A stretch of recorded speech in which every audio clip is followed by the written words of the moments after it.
Primero yo creo que hay que ir claramente. Aquí lo que se ve es una clara persecución judicial a los dirigentes del partido de Perú Libre.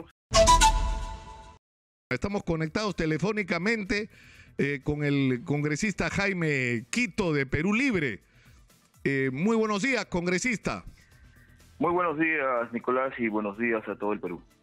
Hay varias interrogantes que están planteadas, congresista, en este momento. Una de ellas es ¿por qué y cuál es el significado, por qué el nombramiento y cuál es el significado del mismo de Luis Barranzuela como ministro del Interior, habiendo sido abogado prácticamente hasta el día anterior de su juramentación de Perú Libre, de Vladimir Cerrón, de Guido Bellido? No es, digamos, una decisión que no corresponde.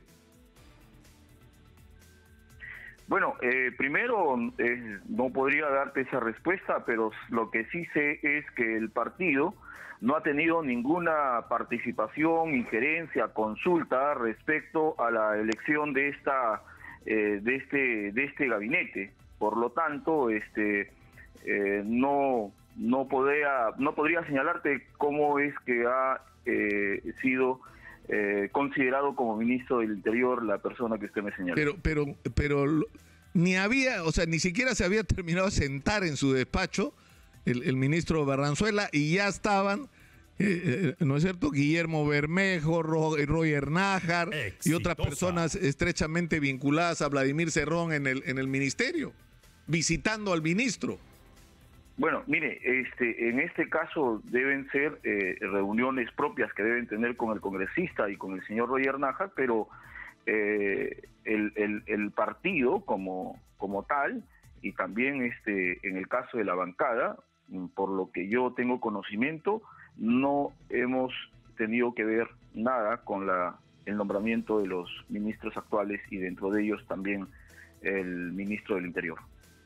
¿Y qué es lo que opina usted? Porque ahora se va a generar una situación, o ya está planteada una situación bien complicada. Es decir, el ministro era abogado de Perú Libre, pero resulta que la justicia ha ordenado la captura, entre otros, del señor Arturo Cárdenas, conocido como Pinturita, que es un hombre que participa en la dirección de Perú Libre, o en todo caso es un hombre muy cercano a Vladimir Cerrón. Es decir, el ministro del Interior va a tener que encabezar el proceso que debe desembocar, y me imagino al menor plazo posible, en la captura de gente que pertenece al partido al cual él estaba defendiendo hasta días antes.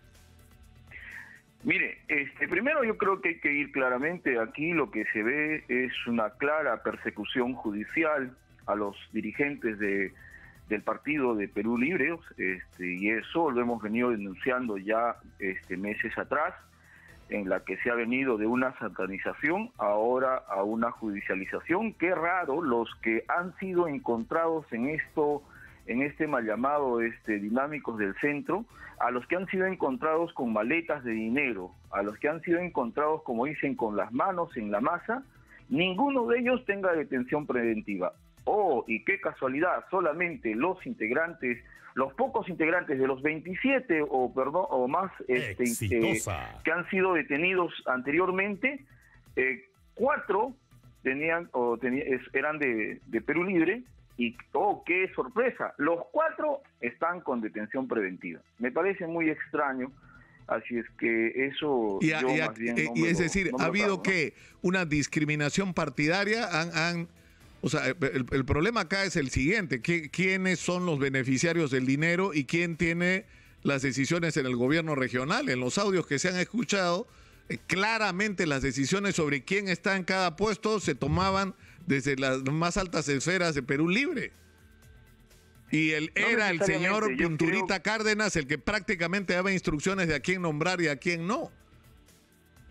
Es decir, pero bueno, el tema de las licencias tiene que ver con otras investigaciones, con investigaciones que tengan que hacerse, pero yo lo que veo es que, mire, estoy planteándole, o sea, ¿no le parece demasiado extraño que la tele sacó con tanta rimbombancia al que habían encontrado maletas de dinero, pero con los hombres o las personas que estaban con las maletas de dinero no tienen ningún tipo de comparecencia, están... Bueno, habría que ¿no? plantearle esta interrogante al Ministerio Público, pero Por entiendo supuesto, que la investigación de los dinámicos del centro, a estas alturas ya hay investigados que han reconocido su responsabilidad y están colaborando con la justicia, que es una actitud diferente a la del señor Cárdenas, que lo que hizo fue desaparecer.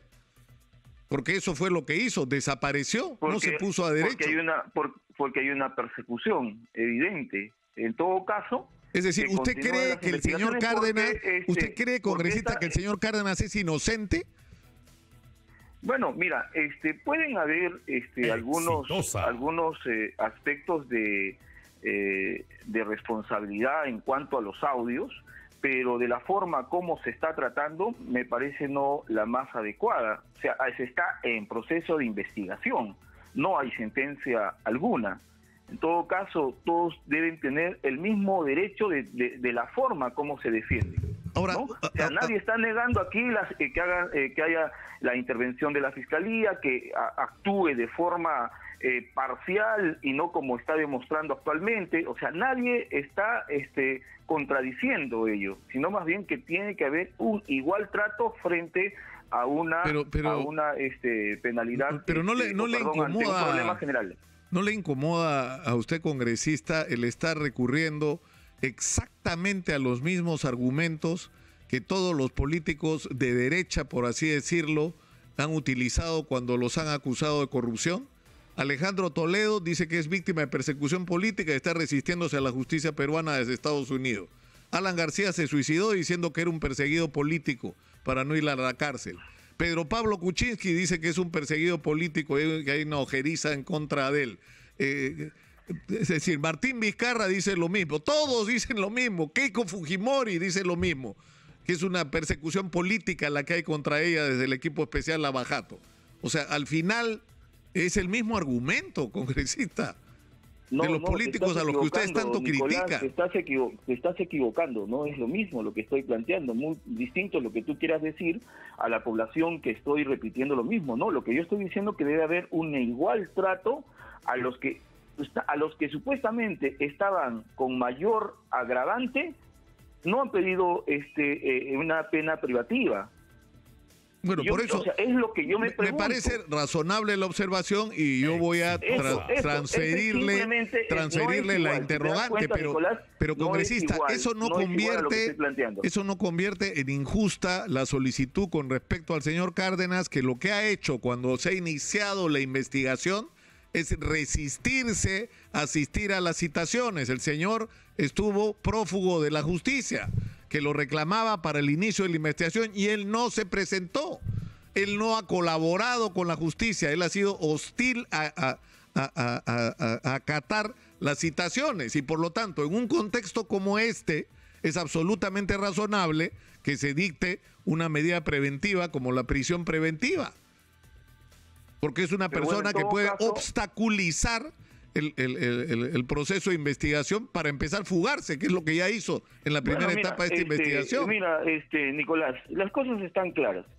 Es un planteamiento que aquí hay cierto direccionamiento, pero en todo caso esperemos que continúen las investigaciones, que se hagan todas las pesquisas, todo lo que tiene que hacer el Ministerio Público y que actúe el Poder Judicial. Ahora, ¿a ustedes no les preocupa como partido que es decir, yo he recibido denuncias la semana pasada de la definición que hacían era impertinentes intervenciones del señor Cárdenas en la elección de delegados, en la elección de dirigentes en algunas bases de Perú Libre? Es decir, él, mientras está enfrentando por un lado un reclamo que aparece legítimo de la justicia por su papel en estas grabaciones, simultáneamente él sigue tomando decisiones dentro del partido. ¿Usted ha hablado con él, por ejemplo, en las últimas semanas? No he tenido contacto con él. O sea, usted no sabe dónde está. En este momento es un prófugo de la justicia. Claro, pero no tengo conocimiento de su paradero, ni he coordinado o hablado con él semanas atrás. ¿Y usted no cree que él debería ponerse a derecho? Sí, por supuesto. Yo creo que para poder desmentir todo para mí toda una patraña que se está construyendo, debería afrontar este tema de forma abierta, ¿no? Ahora, con respecto a otro tema, congresista, Mirta Vázquez ha dicho que el tema de la Asamblea Constituyente no es una prioridad inmediata del gobierno. Yo no sé si podemos escuchar exactamente lo que dijo, por favor, para que usted nos pueda dar una opinión, un comentario al respecto. Si fuera tan amable, vamos a oírla. Lo que estamos haciendo es esforzarnos por mirar un poco cómo nos reorganizamos al interno del Ejecutivo, mirar de volver a reafirmar cuáles son nuestras apuestas, cuáles son en este momento las principales urgencias que vamos a abordar. Yo estoy muy empeñada y lo voy a empezar a realizar desde la próxima semana. Estoy empeñada en hablar, acercarme a las diferentes bancadas. Yo creo y confío, porque además conozco a la mayoría de partidos del gobierno. Este gobierno por lo menos no lo está planteando y no lo va a plantear de hoy para mañana. Vamos a cambiar.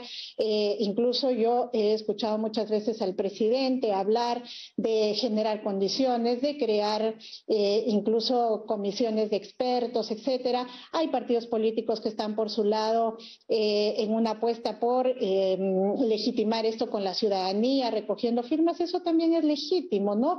Entonces, esto va a ser parte de un proceso, no está como uno de las prioridades de este gobierno en este momentito, porque en este momento lo que importa es abordar la pandemia, lo que importa es mirar cómo hacemos que la educación ahora se fortalezca, cómo retornan los niños a clase lo antes posible. Esa es la apuesta en este momento, y sobre todo la estabilidad económica, que eso es una cosa, y la reactivación, que eso es una cosa que va a generar las condiciones como para que la población empiece a sentir que supera la crisis por lo menos, y eso también nos da una condición para pensar en reformas de fondo que, por ejemplo, donde está el cambio de la Constitución, ¿no? Acabamos de escuchar antes de la pausa, congresista, lo que ha dicho la presidenta del Consejo de Ministros con respecto a que la Asamblea Constituyente para el gobierno en este momento no es una prioridad.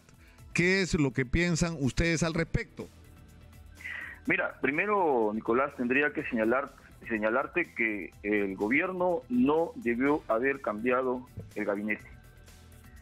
Yo he estado planteando desde un primer momento la cuestión de confianza frente a lo que había señalado, a lo que venía con esta interpelación de mal chiste, que solamente era un paso, una formalidad para llegar a la cuestión de confianza, y la preparación de toda la derecha del Congreso para ir caminando hacia la vacancia. Darle bajo el tema de la gobernabilidad o la, entre comillas, estabilidad, ceder al chantaje de la derecha, a mí me preocupa bastante a que esté encaminándose todo esto a la vacancia. Por lo tanto, yo he señalado también mi posición respecto a este gabinete, que lamentablemente no veo las condiciones para que pueda avanzar a los cambios que se han venido planteando desde un primer momento o en época de campaña también por parte de... ¿Usted comparte la opinión que en algún momento ha dado Valdemar Cerrón de que esto es una traición y que en todo caso Perú Libre tenía el derecho? Se ha hablado de cuota de poder, ha dicho Vladimir Cerrón. ¿Usted cree que esto ha sido una traición de Pedro Castillo? Mira, no tan. Lo que yo te estoy señalando es que aquí se ha cedido al chantaje de la derecha, que está planteando a voz en cuello y que nadie lo cuestiona, que todo parece normal para la prensa que también tenemos en nuestro país, la vacancia, que se viene encaminando a en ese proceso, y se está bajo esos mecanismos, y de ahí que se está cerrando en el Congreso para impedir que el Ejecutivo pueda utilizar esta figura jurídica de la cuestión de confianza, limitándose esa facultad para poder tener un equilibrio de poderes.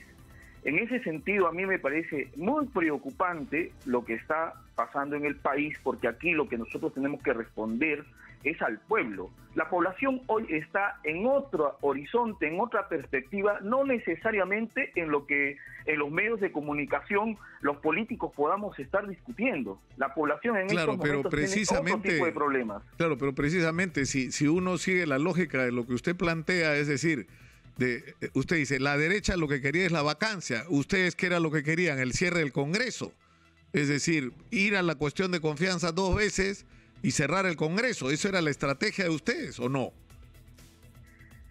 No tanto la estrategia, es simplemente señalarle al legislativo, aquí tiene que darse un equilibrio de poderes, encaminémonos todos en función a las grandes necesidades que tiene el pueblo, pongámonos de acuerdo en las prioridades que tiene la población para todos apuntalar en ese aspecto, si es que todos veo que se llenan la boca de que el pueblo no puede ser simplemente una retórica, tiene que hacer una acción concreta de los hechos y de los planteamientos que también se han venido haciendo.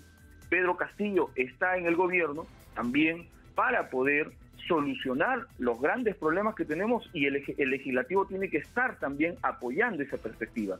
Pero lo que a mí no me parece es que bajo esta consideración que se da estos cambios es ceder lamentablemente a esas imposiciones de la derecha que yo no creo no han satisfecho en lo absoluto estas ganas o toda esta lógica que ya es una trama para llegar. Pero ¿qué es lo que les incomoda a ustedes? Porque esto sigue siendo un gabinete, digamos, de izquierda, esto sigue siendo un gobierno de izquierda, no ha dejado de serlo. Lo que les mortifica a ustedes, ¿qué es? Que no hay el peso que ustedes creen. O sea, Valdemar Cerrón me parece que ha dicho que le correspondía 7 u 8 ministerios a Perú Libre. O sea, eso es lo que para ustedes está mal. No, el tema de los ministerios, no ministerios, eso pasa a un segundo plano. Aquí lo que nosotros vamos señalando es la garantía de continuar, de desarrollar las líneas programáticas establecidas desde campaña y también en el mismo discurso del 28 de julio, que tenemos que ir avanzando a la recuperación de nuestros recursos naturales, las renegociaciones, no solamente el tema del gas, que es un robo tremendo, en el tema energético, en el tema minero, en todos los sectores tenemos que ir avanzando para poder, ¿qué es lo que hemos planteado? Pero ¿qué quiere decir cuando usted dice recuperación de nuestros recursos naturales? ¿Qué quiere decir? Lo que quiero decir es que los recursos que tiene nuestro país no pueden seguir siendo robados por las grandes empresas, que nos vienen con el cuento de traernos inversiones cuando simplemente reutilizan las utilidades para beneficio propio y van cortando cada vez más los ingresos que debería tener la población. Creo que es importante, necesario ir revirtiendo eso, y para eso está la renegociación de los contratos que se han dado en todos los gobiernos, pero siempre en beneficio para las grandes empresas. En el caso concreto, por ejemplo, de Arequipa, donde yo provengo, más que Siguas 2, adenda tras adenda, adenditis, es el gran problema que tiene este modelo neoliberal, pero solamente que beneficia a las grandes empresas. Esta empresa cobra, no ha puesto un solo centavo y ya se ha gastado cerca de 130 millones y está pidiendo 104 millones más cuando ni siquiera ha avanzado el 10% de la obra. Ese es un escándalo que está pasando en nuestro país y no podemos seguir bajo esa situación. Tienen que darse los cambios de una vez en nuestro país. Ahora, pero en eso estaba encaminándose el gabinete anterior con Guido Bellido. Pero usted cree, por lo tanto, que habría que retomar el tema de la Asamblea Constituyente. O sea, por supuesto, o sea, aquí tenemos que ser claros. Aquí esta Constitución del 93, que ha nacido en una dictadura, que ha puesto candados para el beneficio de las grandes empresas transnacionales, los grupos de poder económico, que son los que hoy manejan la economía de nuestro país, por eso que nos suben el dólar, nos suben los alimentos, especulan con nuestra economía. Eso no se puede permitir, es un escándalo mundial esta situación. O sea, ¿cómo vamos a estar un país dependiendo de unas cuantas personas que han acaparado y controlado nuestros recursos? Eso para mí es preocupante, o sea, tenemos que ir avanzando a esos cambios y eso es lo que la población hoy está pidiendo y exigiendo. Claro, pero la población está dividida, congresista, porque si hubiera una asamblea constituyente en este momento, ¿usted cree que Perú Libre ganaría la mayoría de los curules en una asamblea constituyente, una votación libre, democrática? O sea, acabamos de salir de una elección donde por 44,000 votos el presidente Castillo le ha ganado a Keiko Fujimori. Somos un país dividido.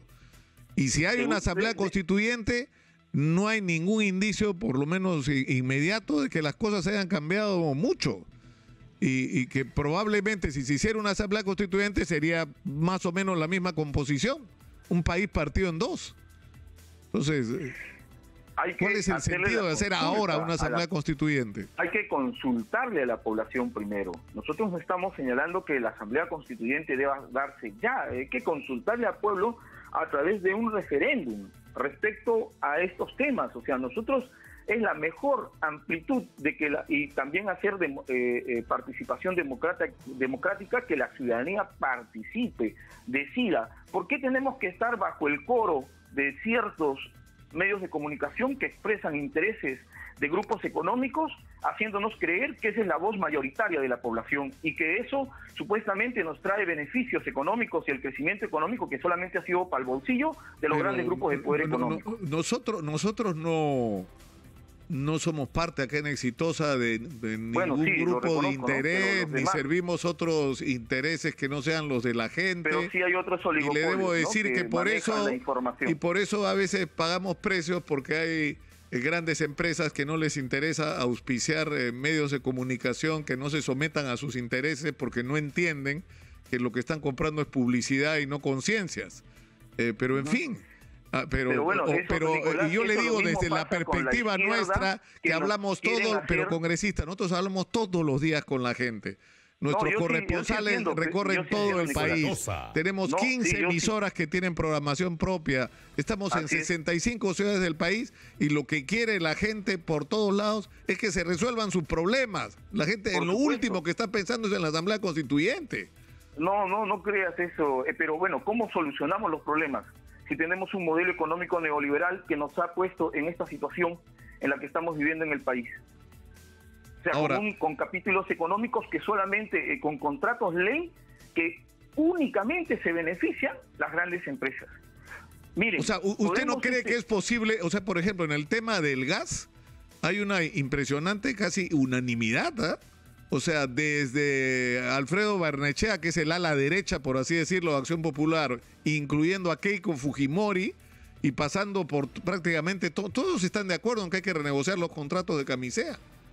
Sí, pero eso no se ha visto escuchar en estos días, ¿no? Más bien veían que se van a escapar los capitales, que una preocupación absurda, ¿no? Cuando aquí lo que vamos a ver pero ¿por qué va a ser una preocupación absurda? Lo que está claro, yo creo que China es un gran ejemplo de que necesitas pues a las grandes inversiones. O sea, en una negociación respetuosa, pero de mutuo... que respeten a nuestro país, que respeten nuestra soberanía y que también nosotros somos el capital. ¿Dónde está? ¿Es lo que nos trae? Claro. ¿O el capital está en nuestros cerros o el capital está en nuestros subsuelos? Ese es el capital, porque nosotros, ¿cómo botamos nuestros minerales? En piedras.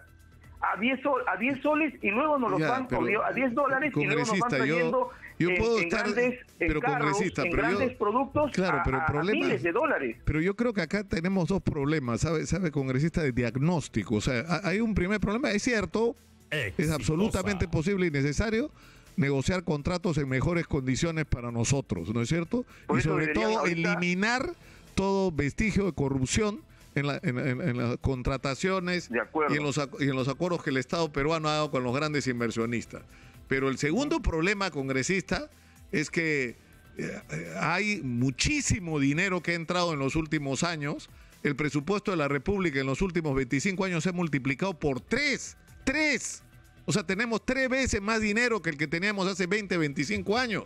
Y el dinero se devuelve, se gasta de manera ineficiente o se lo roban. Eso es lo que está pasando y pasa en los municipios, en los gobiernos regionales, en los ministerios y en la presidencia de la República en los últimos 30 años. O sea, nuestro problema no es solo la falta de recursos. El problema es que los recursos que tenemos los usamos muy mal. Muy mal. Por supuesto, de acuerdo contigo, Nicolás, las migajas que nos botan las grandes empresas la malutilizamos, y ahí deberíamos ponernos el legislativo a discutir cómo resolvemos esos problemas mediante normas y leyes, modificando la ley de contrataciones, modificando un conjunto de cosas. Me he entusiasmado con esta conversación y me he ido más del tiempo que habíamos quedado. Pero tengo dos preguntas, congresista, bien puntuales. Una es lo que acaba de decir Guido Bellido, me ha sorprendido, porque ha puesto en el Twitter que el presidente tiene que cumplir el compromiso de indultar a Antauro Humala, pero cuando estaba en el gabinete y se le preguntó el tema, él dijo que no había recibido ninguna carta, como que el tema no era urgente. Ahora sí, de pronto recordó que era urgente, pero ¿usted piensa que tiene que ser indultado Antauro Humala? Bueno, primero, el indulto es una prerrogativa netamente del presidente de la República. Segundo, Antauro Humala ya creo que está 16 años en cárcel. Exitosa. Y siempre existen beneficios carcelarios, y yo creo que ya ha cumplido su pena, 16 años con pena privativa de su libertad, y yo creo que sí, ya debe tener libertad Antauro, ¿no? Y una pregunta más, el congresista Williams de la Comisión de Defensa ha dicho, de esto que yo le hablaba al comienzo, ¿no? El Ministerio del Interior debería incluir en la lista de los más buscados, es decir, darle prioridad a la captura de los integrantes de esta investigación, los dinámicos del centro, dentro de los cuales está Arturo Cárdenas. ¿Usted cree que esto es correcto? Es decir, hay una orden de captura del Poder Judicial y hay que ejecutarla, ¿no? Bueno, esas son tareas y responsabilidades administrativas que deben cumplir cada uno dentro de su función, cada autoridad. Bueno, le agradezco mucho, congresista. Nicolás, simplemente quería señalarte y recalcar que nosotros como partido no tenemos nada que ver respecto, o no hemos tenido injerencia en cuanto a la determinación de ministerios en el actual gabinete. Y respecto a los que dicen ser de Perú Libre, jamás consultaron a Perú Libre si iban a estar o no en este gabinete. ¿Se refiere a Betsy Chávez? Sí, por supuesto, a Betsy y a otros personajes que dicen ser de Perú Libre no se consultó ni se planteó mínimamente al partido. Pero ¿qué otro militante de Perú Libre hay en el gabinete que no ha consultado? Sí, Dina Boluarte, Betsy Chávez. Las dos. Muy bien, muchas gracias, congresista, ha sido usted muy gentil. Y transmítale, por favor, al señor Guillermo Bermejo mi invitación. Se la he hecho a través del WhatsApp, se la ha hecho por Telegram, Exitosa. se la ha hecho al aire. Pero que venga raro, acá, Nicolás, Exitosa, sí, para hacer el debate, porque él está promoviendo, es el principal promotor de la Asamblea Constituyente. ¿Por qué no viene acá y hacemos... Nicolás, te aviso, las fichas que están circulando por todo el país, que es la 0041, como promotor en esas hojas es mi persona, Jaime Quito Sarmiento, y llamo a que toda la población acuda a firmar estos planillones para una nueva constitución. Pero entonces hagamos el debate con usted, con quien ustedes decidan.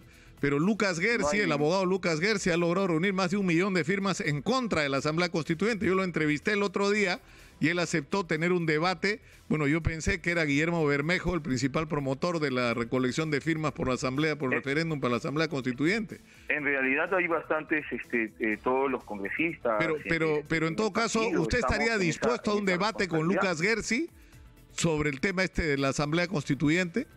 Sobre si debe convocarse o no.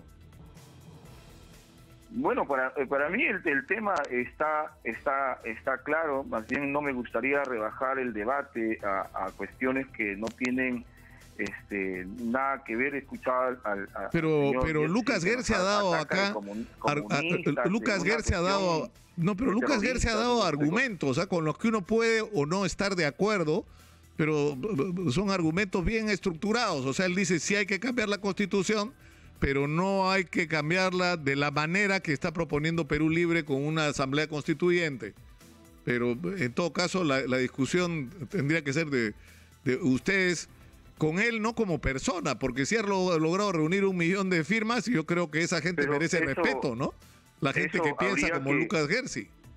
No, pues habría que realmente ver si hay ese 1 millón de firmas, ¿no? Bueno, eso que lo dudo bastante. Yo no estoy tan seguro, tiene un problema de diagnóstico de lo que está pasando en el Perú usted, pero en fin, pero ¿aceptaría o no debatir así en blanco y negro? ¿Sí o no? En blanco y negro, usted quería que debata a Guillermo Bermejo, pasaré a Guillermo Bermejo la voz. Está bien, muchas gracias, congresista.